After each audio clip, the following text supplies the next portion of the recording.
Tervetuloa tänne Tahmelan huvilaan, jossa toimii myöskin Suomen varjoteatteriyhdistys. Ja me ollaan yhdistyksen perustajajäseniä. Mä olen Tytti Marttila. Ja mä olen Petteri Lappalainen. Me näytetään näillä tulevilla videoilla, miten varjoteatteria voidaan tehdä kotona ihan joka kodista löytyvillä tavaroilla ja materiaaleilla. Ja siinä samalla esitellään vähän erilaisia varjoteatteritekniikoita. Me ollaan käyty kurssittautumassa varjoteattereissa Italiassa ja Saksassa. Ja meidän omissa esityksissä me käytetään pääasiassa kehonvarjoa ja yhdistetään siihen erilaisia nukkeja ja naamioita ja värielementtejä ja muuta. Ja kehonvarjoa pääsee kokeilemaan jo vaikka ihan taskulampun avulla. Eli vallan mainiosti sopii tällainen LED-taskulamppu varjoteatterin tekemiseen. Siinä on muutama pieni vinkki, jota kannattaa ottaa huomioon.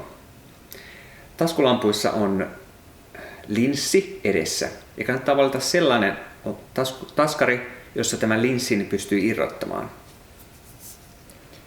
Ja semmoisen ison selkeän varjon saa semmoisella lampulla, jossa iso valoteho tulee yhdestä pistemäisestä valonlähteestä.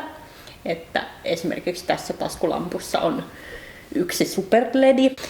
Monissa ledilampuissahan on monta pientä polttimoa, niin siitä tulee sit myös semmoinen vähän epäselvä varjo.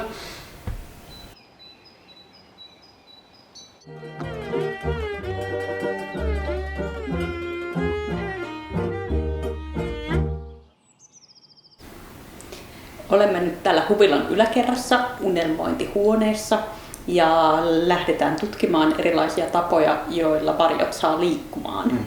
Se onnistuu parhaiten kaksistaan. Varjoteatteria ei aina tarvitse tehdä kankaan takana, ihan vaalea seinä käy hyvin. Ja totta kai varjo näkyy sitä paremmin, mitä pimeämpää on. Kohta peitetään täältä ikkunat. Tässä meidän taskulampussa ei nyt ole linssiä. Ledi kuumenee vähän sen, joten ei kannata koskea siihen sormella tai laittaa siihen mitään esineitä kiinni. Okei, aletaan tutkimaan varjoja.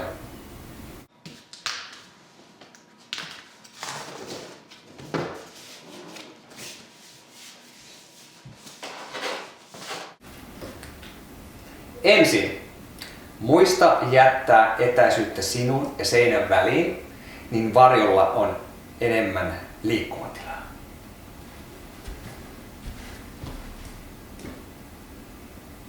Hyvä. Katsotaan sitten seuraavaksi, mitä tapahtuu, kun tytti liikkuu, mutta lamppu pysyy paikallaan.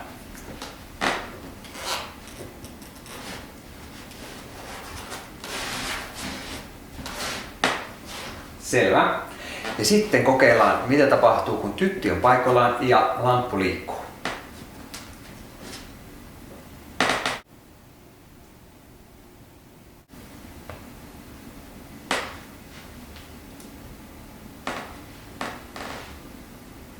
Näin varjot pystyvät liikkumaan paljon nopeammin. Varjoteatterissa lainalaisuudet ovat ikään kuin päinvastaiset. Kun lamppu menee ylös, niin varjo kutistuu. Ja kun lamppu menee alas, niin varjo kasvaa korkeuksiin.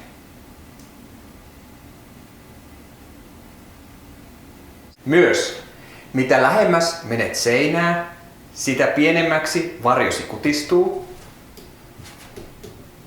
Ja päinvastoin, mitä etäämmäksi menet seinästä, sitä suuremmaksi varjosi kasvaa.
Jos teet varjoteatteria itseksesi, voit kokeilla samoja lampun liikuttamisen lainalaisuuksia esineiden avulla.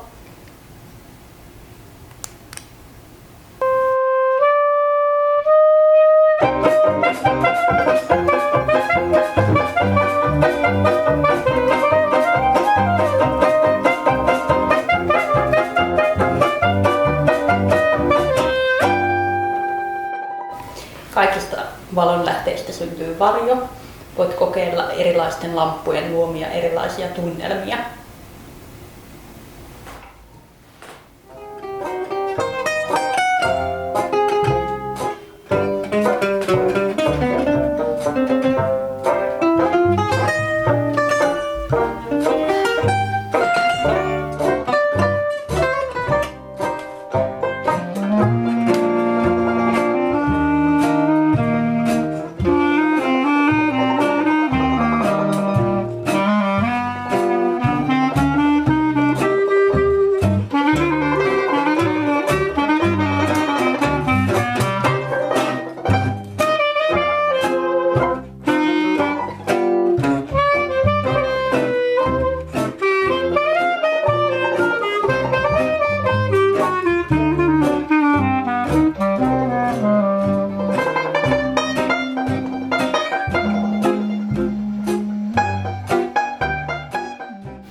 Nyt voit tehdä oman varjojen tanssin kotona. Voit kokeilla erilaisia valaisimia, käyttää kehonvarjoa ja hyödyntää erilaisia esineitä. Näemme mielellämme teidän omia varjojen tansseja. Voitte lähettää valokuvia ja videoita. Meillä on tulossa myös lisää videoita. Muista tilata kanavamme, niin saat heti tiedon, kun ne ilmestyvät. Voit kommentoida niitä ja lähettää meille kysymyksiä. Kiitos kun katsoit. Nähdään pimeällä puolella.